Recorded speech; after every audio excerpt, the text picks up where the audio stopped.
इन headlines के sponsor हैं SUD life, protecting family and enriching lives. ऐसे ही टोटल कमिटमेंट के साथ अपने प्रीमियम्स भरते रहें, क्योंकि गेम ऑफ लाइफ में जीत जरूरी है। Protecting families, enriching lives. Meerut दौरे पर पहुंचे सीएम योगी, 1261 युवाओं में किया 48 करोड़ का ऋण वितरण। कहा, विकास के मुद्दे पर पश्चिमी यूपी कहीं नहीं देंगे पिछड़ने।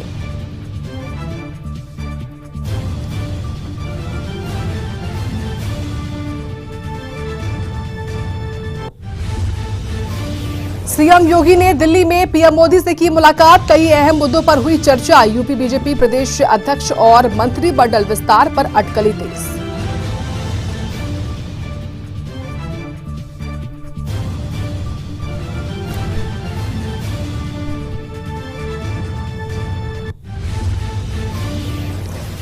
यूपी के दौरे पर उत्तराखंड के मुख्यमंत्री पुष्कर सिंह धामी अमरोहा में आयोजित यूसीसी के सम्मान समारोह में हुए शामिल। कहा, यह सम्मान मेरा नहीं बल्कि देवभूमि उत्तराखंड की है।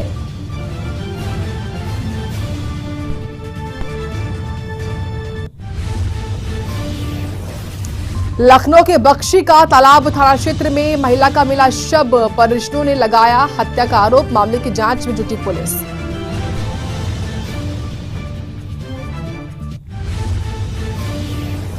मथुरा में पुलिस और बदमाश के बीच हुई मुठभेड़। इनामी बदमाश गति फाती हुआ ढेर। डकैती और हत्या जैसी कई मामले थे दर्ज।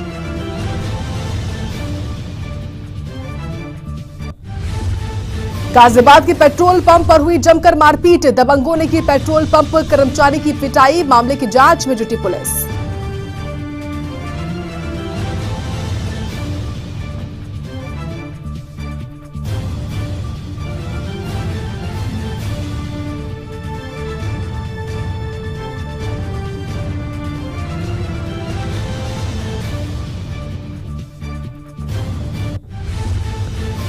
नमस्कार, स्वागत है आपका। मैं हूं आपके साथ साक्षी जादौन। बात करेंगे इस फाइनल फाइट की जो कि दुबई में हो रही है। बता दें आपको, दुबई में चैंपियंस ट्रॉफी का फाइनल मुकाबला जो है वो खेला जा रहा है और फिलहाल न्यूजीलैंड यानी कि कीवी टीम बैटिंग कर रही है, लेकिन पहली पारी जो है वो समाप्ति की ओर है। इंडिया न्यूजीलैंड के बीच में ये खिताबी भिड़ंत फिलहाल चल रही है। न्यूजीलैंड ने 7 विकेट खोकर 251 रन बना लिए हैं। ये इस वक्त की बड़ी जानकारी है। कुलदीप यादव, वरुण चक्रवर्ती ने 2-2 विकेट झटके हैं। मोहम्मद शमी ने भी 1 विकेट लिया है, तो रविंद्र जडेजा ने भी 1 विकेट लिया है। ये बड़ी जानकारी है, बड़ा अपडेट है। यानी कि पहली पारी समाप्त हो चुकी है न्यूजीलैंड की। अब भारतीय टीम चेस करेगी, बैटिंग करेगी। इंडिया न्यूजीलैंड के बीच में खिताबी भिड़ंत फिलहाल जारी है। 2:30 बजे मुकाबला शुरू हुआ और 6 बजे होते होते ये पहली पारी समाप्त हो चुकी है। और न्यूजीलैंड की टीम से उम्मीद थी कि शायद 300 प्लस रन जो है वो बने आज, लेकिन फिलहाल 250 रन पर ही सिमट चुकी है। 251 रन जो है बनाए हैं न्यूजीलैंड की टीम ने 7 विकेट के नुकसान पर। अब भारत को जीत के लिए 252 रन बनाने होंगे। हमारे साथ हमारे सहयोगी न्यूज रूम से रोशन जुड़ चुके हैं, उनका ही रुख करेंगे और तमाम जानकारी के लिए। रोशन, इंडिया न्यूजीलैंड के बीच में जो खिताबी भिड़ंत जारी है, जब ये शुरू हुई तो काफी दिलचस्प थी। जिस तरीके से जो न्यूजीलैंड के खिलाड़ी हैं, ओपनिंग बैट्समैन हैं, जब उनकी पार्टनरशिप चल रही थी तब उम्मीद थी कि 300 प्लस का जो रन है, स्कोर है, वो टीम खड़ी कर देगी। लेकिन जैसे ही विकेट गिरे उसके बाद अब 251 रन जो है वो टारगेट दिया है इंडिया को न्यूजीलैंड ने।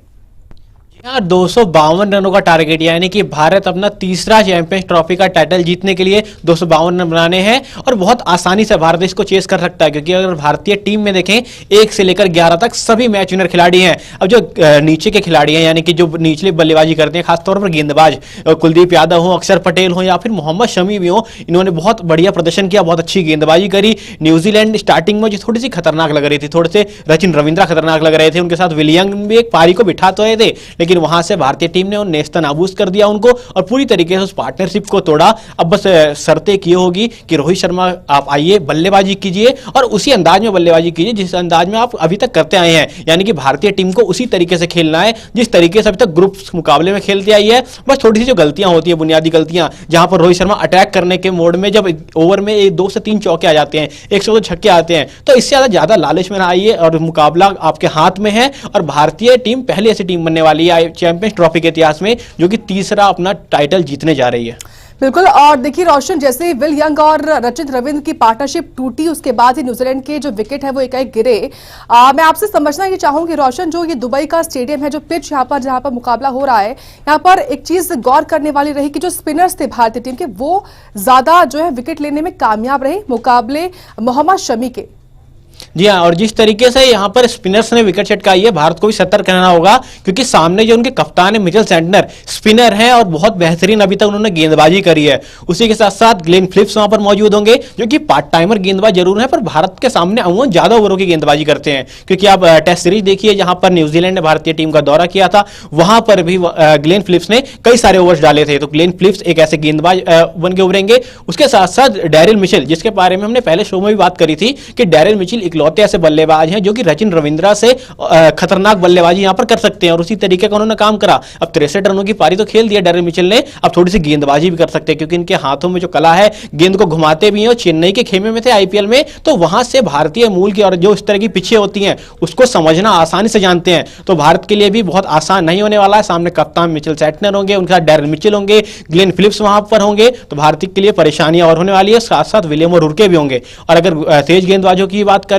तो वहां पर स्मिथ होने वाले हैं तेज गेंदबाज के तौर पर। और जिस तरीके से भारतीय टीम को यहां पर काइल जेमिसन के भी खतरे से जूझना होगा, पर तेज गेंदबाजों को उतनी मदद नहीं है जिस तरीके से हमें दिखा कि मोहम्मद शमी ने उतनी गेंदबाजी नहीं करी। हार्दिक पांड्या से भी 4 से 5 ओवर कराए गए और पूरी तरीके से भारतीय टीम ने स्पिन को आगे चलाए रखा, उससे फायदे मिले। वैसे कई पहले बार तो बहुत सारी बातें हो रही थी कि कुलदीप यादव को ड्रॉप कर देना चाहिए, उनकी जगह वाशिंगटन सुंदर को खिलाना चाहिए, लेकिन इस पर सभी जवाबों पर, सभी सवालों पर पूरी तरीके से भारतीय टीम ने यहां पर मना किया है, हामी नहीं दिखाई है और कुलदीप यादव को खिलाया और उसी तरीके से रिजल्ट्स भी आए। क्योंकि जिस तरीके की गेंदबाजी करी है, सबसे एक्सपीरियंस गेंदबाज अगर देखें तो कुलदीप यादव थे स्पिन गेंदबाजी में, और स्पिन गेंदबाजी अटैक को लीड भी किया। क्योंकि इससे पहले कुलदीप यादव की काफी आलोचना भी होती थी कि जिस तरीके से फील्डिंग में कई गेंदों पे वो नहीं पकड़ पाते थे, उन पर उनको आलोचना की जाती थी, टीम से ड्रॉप होने की बात होती थी। लेकिन यहां पर कुलदीप यादव ने दिखाया कि किस तरीके से भारत के बहुत इंपॉर्टेंट एसेट है, जो कुलचा की जोड़ी होती थी। हालांकि चहल तो नहीं है भारतीय टीम के पास, लेकिन कुलदीप और वरुण चक्रवर्ती,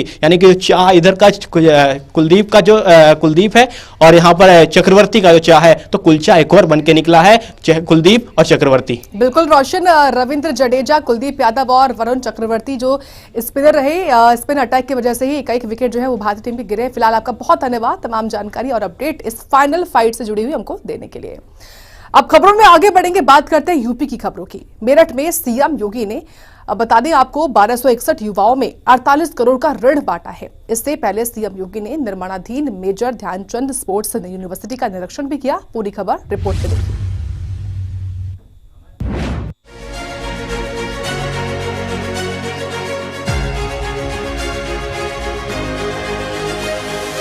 मुख्यमंत्री योगी आदित्यनाथ मेरठ के दौरे पर पहुंचे, जहां उन्होंने मुख्यमंत्री युवा उद्यमी विकास अभियान के तहत युवाओं को 48 करोड़ के ऋण का वितरण किया। इससे पहले सीएम योगी ने निर्माणाधीन मेजर ध्यानचंद स्पोर्ट्स यूनिवर्सिटी का निरीक्षण किया। सीएम योगी ने इस दौरान कहा कि डबल इंजन की सरकार के प्रयासों से प्रदेश में सुरक्षा और कानून व्यवस्था बेहतर हुई है, जिससे निवेश लगातार बढ़ रहा है। अब तक 15 लाख करोड़ रुपए का निवेश धरातल पर उतारा जा चुका है। पिछले 8 वर्ष में जो कदम उठाए गए हैं, डबल इंजन की सरकार के द्वारा उठाए गए प्रयासों का परिणाम है कि सुरक्षा की बेहतर स्थिति हुई, कानून व्यवस्था की बेहतर स्थिति का परिणाम आज प्रदेश में निवेश चारों ओर से आ रहा है। आज निवेश की कमी नहीं, उद्योग लग रहे हैं, हर एक स्तर पर लग रहे हैं, हर जनपद में लग रहे हैं। 15 लाख करोड़ रुपए से अधिक के निवेश के प्रस्तावों को अब तक हम जमीनी धरातल पर उतार करके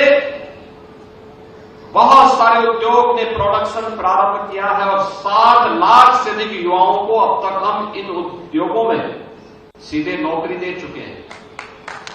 7.5 लाख युवाओं को हमने सरकारी नौकरी इस दौरान दी। एमएसएमई सेक्टर को, जिसका सबसे बड़ा आधार उत्तर प्रदेश के पास है, उसको पुनर्जीवित किया गया। इस दौरान सीएम योगी ने गंगा एक्सप्रेसवे का भी जिक्र किया, जो प्रदेश की 2 कुंभ नगरियों को जोड़ेगा। सीएम योगी ने कहा कि सरकार विकास परियोजनाओं को तेजी से आगे बढ़ा रही है, जिससे युवाओं को अधिक अवसर मिलेंगे। तो प्रयागराज को देखा होगा। बहनों और भाइयों, इस बार तो तब भी आपको अन्य मार्गों से जाना पड़ा होगा, लेकिन अगली बार जब आप महाकुंभ या कुंभ के आयोजन में जाएंगे, तब तक गंगा एक्सप्रेसवे बनकर के तैयार हो और आपको हम लोग गंगा एक्सप्रेसवे आपको 2 कुंभ का दर्शन एक साथ कराएगी। आप यहां से जाएंगे तो प्रयागराज की दूरी कुल 8 घंटे में, 7 से 8 घंटे में आप तय कर देंगे।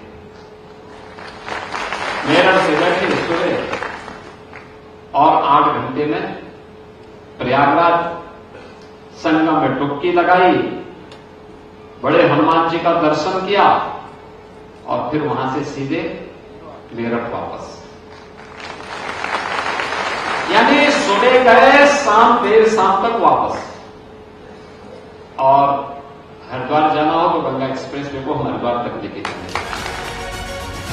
मेरठ में सीएम योगी का दौरा युवाओं को आत्मनिर्भर बनाने और प्रदेश में निवेश बढ़ाने की दिशा में एक बड़ा कदम है।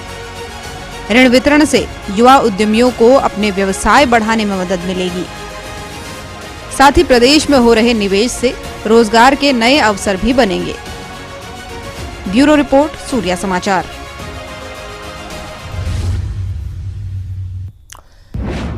और वे सीएम योगी ने दिल्ली में प्रधानमंत्री मोदी से मुलाकात की है, जहां पर कई अहम मुद्दों पर चर्चा हुई। इससे पहले सीएम योगी ने बीजेपी अध्यक्ष जेपी नड्डा से भी मुलाकात की थी। यूपी बीजेपी में संगठनात्मक बदलाव की अटकलें अब तेज हो चुकी हैं। रिपोर्ट देखिए।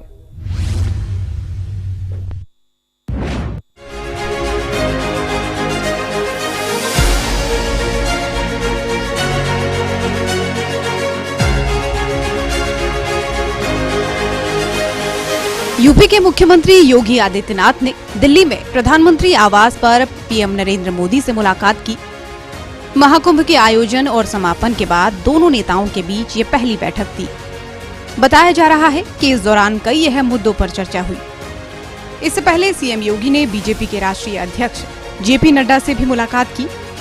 ये बैठक ऐसे समय पर हुई जब यूपी बीजेपी में प्रदेश और जिला स्तर के नए अध्यक्ष की चर्चा जोरों पर है। ये बैठक करीब 1 घंटे तक चली, जिसमें संगठन से जुड़े तमाम अहम फैसलों पर चर्चा हुई। बीजेपी के राष्ट्रीय अध्यक्ष के चुनाव होने से पहले राज्यों के संगठनात्मक चुनाव हो रहे हैं। यूपी बीजेपी के मौजूदा प्रदेश अध्यक्ष भूपेंद्र चौधरी का कार्यकाल पूरा होने वाला है। ऐसे में पार्टी अब नए अध्यक्ष की तलाश में है। कई नेताओं के नाम इस दौड़ में शामिल हैं, लेकिन अभी किसी एक नाम पर मुहर नहीं लगी है। यूपी में विधानसभा चुनाव भले ही दूर हों, लेकिन बीजेपी ने अभी से अपना मिशन 27 एक्टिव कर दिया है। पार्टी में संगठनात्मक बदलाव को लेकर हलचल तेज है। कार्यकर्ता और नेता बेसब्री से जिलाध्यक्षों की लिस्ट और नए प्रदेश अध्यक्ष के नाम का इंतजार कर रहे हैं। यूपी बीजेपी में बड़े बदलाव की उम्मीद है, जिससे चुनावी तैयारियों को और मजबूती मिलेगी। सीएम योगी की दिल्ली यात्रा को लेकर अटकलें तेज हो गई हैं। पीएम मोदी और जेपी नड्डा से मुलाकात के बाद यूपी बीजेपी में संगठनात्मक बदलाव की संभावनाएं तेज हो गई हैं। आने वाले दिनों में पार्टी नेतृत्व कोई बड़ा फैसला ले सकता है। ब्यूरो रिपोर्ट, सूर्या समाचार।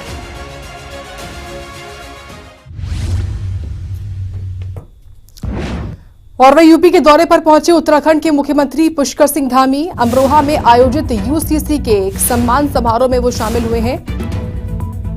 कहा है कि ये सम्मान मेरा नहीं बल्कि देवभूमि उत्तराखंड की जनता का है। संविधान की आत्मा को साकार करने का ये एक उत्सव है, ये कहा है मुख्यमंत्री पुष्कर सिंह धामी ने।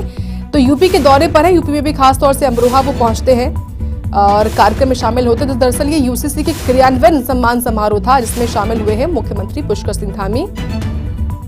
यहाँ पर संबोधित किया उन्होंने, कहा कि संविधान की आत्मा को साकार करने का ये एक उत्सव है।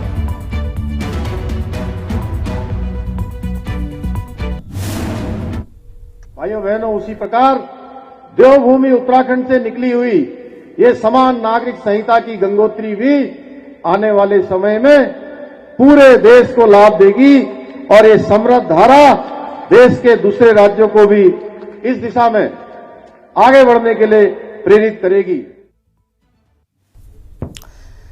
अब बात मथुरा की होली की। मथुरा के नंदगांव में लठमार होली की धूम मची हुई है। बरसाने के छोरे नंदगांव के छोरियों से होली खेलने पहुंचे हैं, जहां प्रेम पगी लाठियां बरसी हैं। रंग गुलाल और भक्ति से पूरा माहौल भक्तिमय हो गया है। सुरक्षा के भी कड़े इंतजामों के बीच में श्रद्धालु इस अनोखे उत्सव का आनंद ले रहे हैं। आप भी लीजिए।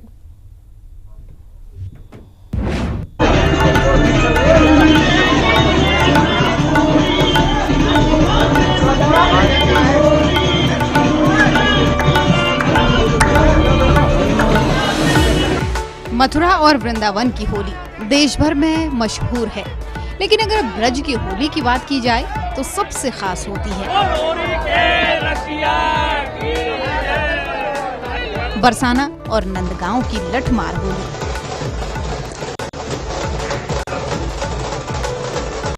ये सिर्फ रंगों का त्योहार नहीं, बल्कि प्रेम और परंपरा का अनूठा संगम है। फाल्गुन महीने की पूर्णिमा पर पहले बरसाने में लठमार होली खेली जाती है, उसके बाद नंदगांव में ये परंपरा निभाई जाती है। इस दौरान प्रेम और हंसी मजाक का अनोखा नजारा देखने को मिलता है, जिसे देखने के लिए दूर दूर से लोग यहाँ आते हैं। बरसाने की लठमार होली के बाद अब नंदगांव में भी रंगों का सैलाब उमड़ पड़ा है। लोग अबीर गुलाल उड़ाते हुए मस्ती में झूम रहे हैं। ढोल और नगाड़ों की थाप पर लोग भजन कीर्तन कर रहे हैं। पूरा वातावरण राधे राधे और कृष्ण कन्हैया लाल की जय के जय घोष से भक्तिमय हो गया है। लठमार होली के मुख्य आयोजन स्थल लठमार होली चौक को भव्य रूप से सजाया गया है। फूलों, झालरों और रंग बिरंगी लाइटों से पूरा इलाका एक अद्भुत नजारा पेश कर रहा है। दूर दराज से आए लोग इस अलौकिक अनुभव को अपने दिलों में संजो रहे हैं। बरसाने के छोरे होली खेलने के लिए नंदगांव पहुंचे, जहां नंदगांव की छोरियों ने प्रेम पगी लाठियों से उनका स्वागत किया। ये एक खेल की तरह होता है, जिसमें महिलाएं पुरुषों को लाठियों से हल्की मार लगाती हैं और पुरुष खुद को बचाने की कोशिश करते हैं। ये परंपरा शक्ति और प्रेम का प्रतीक मानी जाती है। बरसाना में जहां राधा रानी की सखियों ने नंदगांव के ग्वालों को लाठियों से रंगा था, वहीं नंदगांव की छोरियों ने बरसाने के छोरों से बदला लिया। इस दौरान माहौल हंसी मजाक और प्रेम रस से सराबोर हो गया। भारी भीड़ को देखते हुए पुलिस प्रशासन ने सुरक्षा की व्यवस्था बढ़ा दी है। चप्पे चप्पे पर पुलिस बल तैनात किया गया है, जिससे लोग इस अद्भुत त्योहार का आनंद सुरक्षित माहौल में उठा सकें। नंदगांव और बरसाने की लठमार होली सिर्फ एक त्योहार नहीं है, बल्कि ब्रज की परंपरा और प्रेम का अद्भुत संगम है।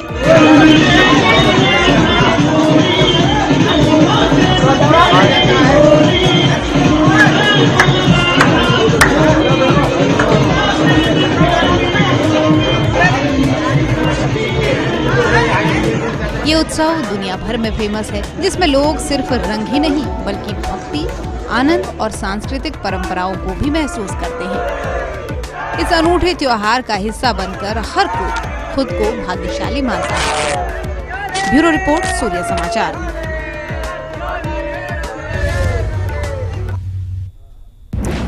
अब खबर राजधानी लखनऊ से है। लखनऊ के बीकेटी थाना क्षेत्र के मामपुर गांव में एक महिला का संदिग्ध अवस्था में शव मिला।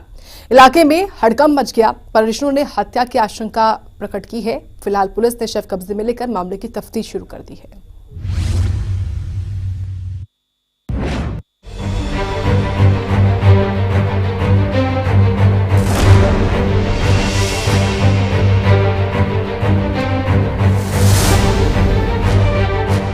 लखनऊ के बख्शी का तालाब यानी बीकेटी थाना क्षेत्र के मामपुर गांव में उस वक्त हड़कंप मच गया जब एक महिला का शव खेत में पड़ा हुआ मिला।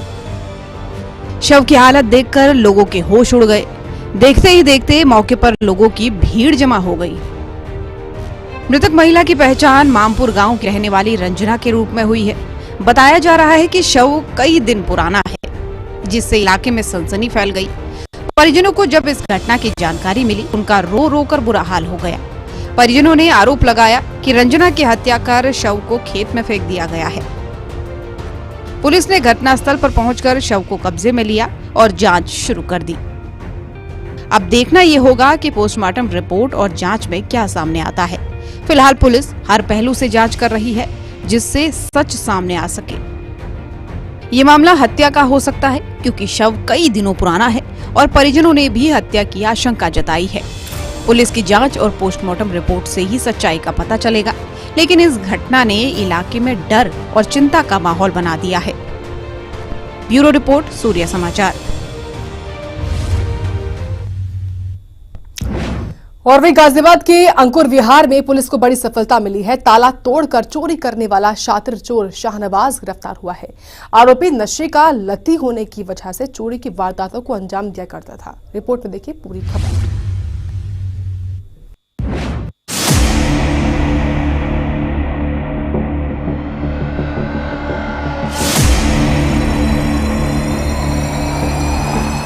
नशे की लत इंसान से कुछ भी करवा सकती है। कुछ ऐसा ही हुआ गाजियाबाद के लोनी स्थित अंकुर विहार में, जहां 2 दिन पहले एक चोर ने ताला तोड़कर घर में घुसकर चोरी की वारदात को अंजाम दिया था। चोरी में सोना चांदी के गहने, नकदी, गैस सिलेंडर समेत कई सामान उड़ा ले गया। मामले की शिकायत के बाद पुलिस ने जांच शुरू कर दी। थाना अंकुर विहार पुलिस ने डाबर तालाब चौकी क्षेत्र के विकास नगर में शातिर चोर शाहनवाज को गिरफ्तार किया। पुलिस ने उसके पास से चोरी का सामान भी बरामद कर लिया। थाना प्रभारी रविंद्र कुमार ने बताया कि शाहनवाज के खिलाफ पहले से 6 आपराधिक मुकदमे दर्ज हैं। पुलिस पूछताछ में आरोपी शाहनवाज ने कबूल किया है कि वो नशे का आदी है और अपनी मजबूरी के कारण चोरी करता था। नशे की हालत में ही उसने वारदात को अंजाम दिया था। फिलहाल पुलिस ने आरोपी को जेल भेज दिया है। जी, ये 4-5 घर छोड़ गए जी, जिस गली में मैं रहता हूँ उसी गली में चोरी की है। क्यों की चोरी? ये नशे में था जी, मजबूरी थी मेरी। गरीब आदमी में सर मजदूरी करता हूँ। ये सर चैन है सोने की और पंजेब है। ये मामला दिखाता है कि नशे की लत इंसान को अपराध की दुनिया में धकेल सकती है। शाहनवाज पहले से ही अपराधों में लिप्त था और नशे ने उसे और ज्यादा जुर्म करने पर मजबूर कर दिया। पुलिस की त्वरित कार्रवाई से इस चोरी का पर्दाफाश हो गया, लेकिन समाज में नशे की बढ़ती समस्या पर भी ध्यान देने की जरूरत है। सतीश कुमार की रिपोर्ट, सूर्य समाचार।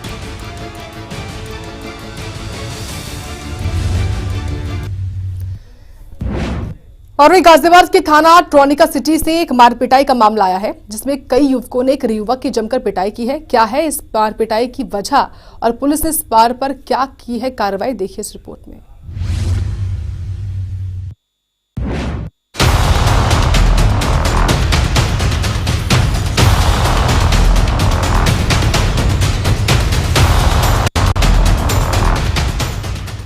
मारपिटाई की ये तस्वीरें हैं जिला गाजियाबाद के थाना ट्रॉनिका सिटी की, जहां पर पेट्रोल पंप पर पेट्रोल भरवाने को लेकर हुए विवाद में ग्राहकों ने पेट्रोल पंप कर्मचारी की पिटाई कर दी।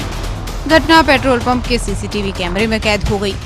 तस्वीरों में देखा जा सकता है कि पहले युवकों ने पेट्रोल पंप कर्मचारी के साथ मारपीट की, तो वहीं मार मार कर उसको जमीन पर लेटा दिया, जिसके बाद भी युवकों ने लात मारकर पेट्रोल पंप कर्मचारी को चोटिल किया। वीडियो पुलिस तक पहुंची तो पुलिस ने वीडियो के आधार पर कार्रवाई शुरू कर दी।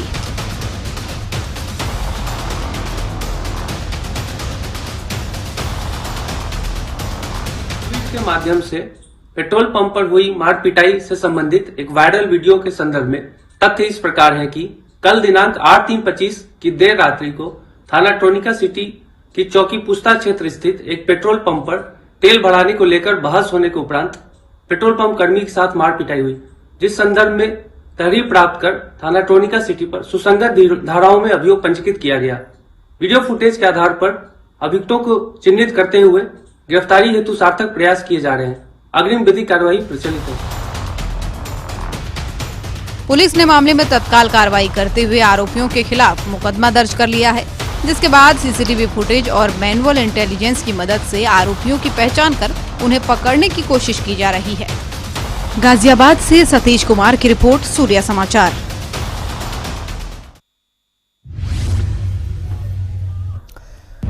और इसी के साथ यूपी लाइव में इतना ही। आप देखते रहें सूर्या समाचार।